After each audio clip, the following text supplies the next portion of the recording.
what to do about the leftist honky chicks. How can Trump reach out to rich, white, honky chicks in suburban America?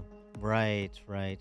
How can he make overtures to, for example, this woman, who is basically the median angry white leftist female of your wealthy suburban community? So Donald Trump was recently shot at one of his rallies. How do you feel about that? I wish he would have gotten shot in the forehead. Really? Oh my God. I mean, he's basically like teaching our country like what communism is like. So you wish death upon someone? him, yeah. Unfortunately, I hate to say that because I don't have hatred in my Obviously Oh, no not. hatred here. No, obviously. but Peaceful protest. I think the way that our country has divided families, marriages, all of it about politics alone, like it all really started with him. So, So do you think wishing someone death is not hateful? I would say, yeah, absolutely. I would say, obviously, I don't wish death upon him. I wish that he would be in jail for like the insurrection, which he should be. Okay. Yeah, but you just said you wish that he would get hit in the forehead. Would have made things a little easier on our country, but actually, really, probably wouldn't because the Proud Boys would come out and start probably shooting other people. Oh, so. right. Got it all figured out. The Proud Boys? Yeah. Do you think that like 60% of the country are the Proud Boys Where are they? that support Trump? No, I think a lot of it is, wealthy people that only care about the finances, and there's a lot of ignorance, I think, in this country, Indeed. and a lot of fake news, Tell me and about a lot of just unhealthy, like bias and Use your political words. Yeah, there you go. propaganda. I don't think we have we're fucked essentially as a country. Fracked, I think. Because we don't have a good runner at all. So A good runner. yeah. A good runner. Is that a good candidate running? Is that runner? Is that a new political term of art I've missed? Anyway, if you want to have conversations like that, you can go to a Starbucks in Hinsdale or a Panera in River Forest, and you can pick up that conversation that they were having. Anywhere in Chicago. People were so disappointed that he wasn't assassinated. And so that's who you want to try to make overtures to. No, I don't think so. And I don't think all of those Indigo Girls impersonators out there are going to be persuadable either. Like these two lovely childless cat ladies. They wrote a ditty about their kitties.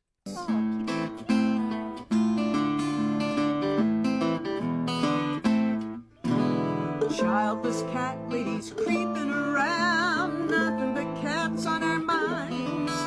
Cats running around with their tails in the air, they're flashing their feline behinds. Childless cat ladies, young and old, cats are our pleasure and joys. They warm up our laps when the weather is cold, and we spend on tuna and toys. Cats can't vote, but we sure can. They need us to do it, and how? We'll take our cats to the polling booth, and we'll vote with a mighty meow. Justin, right? One more verse. Wait for it. Okay. Feel free to sing along at home. All right, I will. Right here. Hey diddle diddle, the cat and the fiddle, there's a cow and a dish and a spoon. There's a crazy man with tiny hands and a mind that belongs on the moon. There's a Persian, a calico, a Maltese, a Manx. All cats are welcome to us. It's a cat lover's elegy written with thanks. In cat people we put our trust. Oh, sing it. Cats can't vote, But we sure can. they need us to do it, and how? We'll take our cats to the polling booth, and we'll vote with a mighty meow. We'll vote with a mighty meow. We'll vote with a mighty meow.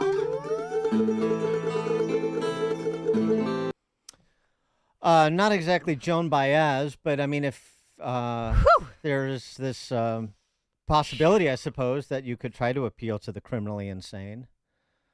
By the way, they bear striking resemblance to Doug Emhoff's former nanny. But where Those two. did you tweet this out? Where can I find this video? Because I Um, really enjoyed the song well, as a cat lady. it's Cat lady. it is beautiful. Yeah. So those are a couple of the female core hosts that Republicans are told that they must worry about offending. Kitties for Kamala. Wow. I don't think so. For more on the topic, we're pleased to be joined by Karol Markowicz. She's a columnist for the New York Post, Oh. co-author of Stolen Youth, How Radicals Are Erasing Innocence and Indoctrinating a Generation. Stolen Youth is the book. She's also the host of the Karol Markowicz Show on iHeartRadio. Karol, thanks for joining us. Appreciate it. Hey guys, so nice to be on with you. So cat ladies and, the awfuls in rich suburban enclaves, can we just go ahead and write those off and focus on people who are not, who are of their right mind, generally speaking? Well, first of all, I'm sure those cats, if they're Democrats, they can vote. So, Right. Hey-o. I think yes, largely they should be written off. Absolutely, the people who make songs about their cats voting, they're never going to be Trump fans voters. But I think that it's crazy to assume that the large majority of women agree with these people, because we don't. We largely don't. And, when we talk about Trump getting the female vote, it sounds like he gets like 6 women in like rural, Minnesota somewhere. But he got 44% of the vote, of the female vote in 2020.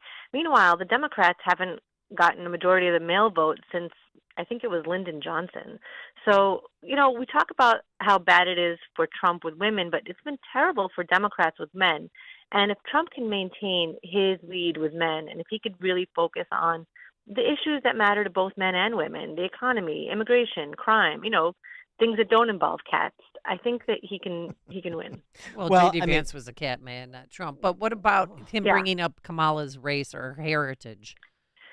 Yeah, I hate all of that. I think it doesn't play. I think it doesn't matter. And he has so many things to hit Kamala on that don't cause a conversation about whether or not she's black or Indian or, whatever. Obviously, she played up different parts of her biography. We all know that politicians do stuff like that. I wish that the Trump campaign can get back to where they were even a month ago, where they seemed more focused and more pointed and very, very driven to win. And that's really what Republicans are looking for. They're looking for the Trump campaign to speak to their issues, to talk about the economy collapsing perhaps today. And they want to hear from somebody who will care about what they have to, the things that they're going through, the prices that they're paying at the grocery store. That's what they should be focusing on. This other stuff is just nonsense. Well, yeah, I think there's a little bit of, there's a flip side to the coin that David Axelrod presented over the weekend. This anxiety that some Republicans have over the introduction of Kamala and the controversy surrounding some of his comments before the Black Journalist Convention. This was Axelrod over the weekend on Kamala and the left's, what the term he used, irrational exuberance. There's a lot of irrational exuberance on the side of on the Democratic side of the aisle right now, because there was despair for some period of time about what the November was going to look like. Now people feel like there's a chance, but it is absolutely Trump's race to lose right now. He is ahead, and he is ahead most of the battleground states. They're close. They could be won by either candidate, but there's a lot to be determined. And I think the anxiety on the other side, right, cat ladies and awfuls in wealthy enclaves. But I mean, the focus really is, and the divide in the female vote is really between the married and the unmarried. So yeah, that's absolutely right. So strip away the married in these suburban, these honky enclaves, wealthy honky enclaves around the country, and just focus on middle income married couples and their families. I mean, that's where the majority resides. And frankly, to some extent, I'm not on board with the convention. Oh, we shouldn't have raised the fact that Kamala's a phony and she focuses on her Indian heritage one moment and her Jamaican heritage another moment, because it sparks a conversation in places where Trump is making an incursion, like among black men, that raises this prospect of her being a phony. And I think you can develop her being a phony and a cipher on more than just her own identity, but getting into some of the other policy issues too. Because as much as we dislike identitarian politics as conservatives, people are tribal and it matters to them.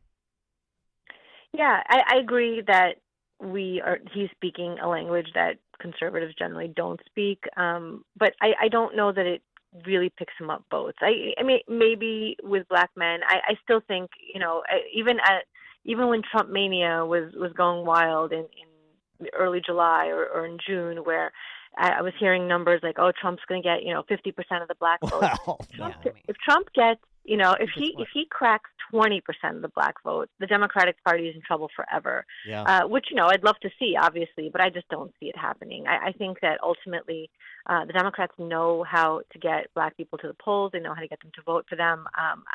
Trump is taking a shot at that demographic, great, but really what he should do is focus on what got him the 2016 win and focus on getting those people to the polls, showing that he cares about their issues. And there are plenty of black people who care about the same issues as his white male base, for example, from 2016. That this isn't crazy. They are also paying really high prices at the grocery store. Again, it doesn't have to be race-based issues that they care about. They care about all the same stuff that anybody cares about. The choice that Kamala makes for her running mate. What happens if Josh Shapiro, who's a finalist, is not chosen, and the understanding that would logically follow in terms of why he wasn't chosen, given he's the governor, a popular governor of a state that Democrats have to have, is because he's Jewish? The fact that the Democrats have to reject him because he's Jewish and he's pro-Israel's right to exist. What kind of impact could that have on some portion of the electorate? Well, it would show who's running the show on the Democratic side, that the far left has managed to control the reins over there. It's so funny because he's clearly the best VP for her. And I say this as somebody who doesn't want her to pick him because he's clearly the best VP. He's the strongest VP. He comes, probably wins Pennsylvania if he is her VP nominee. And if they don't pick him, it'll be a giant tell. I'm Jewish. I would like to see Jews vote Republican. I'm very open about this. I think Democrats have been atrocious on Israel, with the exception of one or two. But it is a travesty if Jews vote for Democrats, and especially if Kamala does not pick Josh Shapiro, because it will have told them everything that they need to know. And I would love to see them kind of wake up and realize that the Republicans, especially Donald Trump, has been incredible in Israel. It is just not even close. But forget about Israel. They've been incredible on Jews in America. I think that that red states are the safest places for Jews. I live in Florida. We're not having the kind of insane outbursts that blue states are having. And there's something to that, and Jews need to wake up and see it. Karol Markowicz is a columnist for the New York Post. She's a co-author of the book Stolen Youth, How Radicals Are Erasing Innocence and Indoctrinating a Generation. She's also the host of the Karol Markowicz Show on iHeartRadio. Karol, thanks as always. Thanks so much for having me. Thank you. And she joined us on our turnkey.pro answer line. There's only one radio show in Chicago talking about today's biggest stories and telling you what they really mean. That show is this one, Chicago's Morning Answer on AM 560, The Answer. Suburban Welding and Steel is your local welding, fabricating, and repair shop where service and quality is number one. Their dedicated team of experts can repair a job on site or in their shop located in Franklin Park. They have the machinery needed to get your project completed with the craftsmanship and precision so you can get back to business.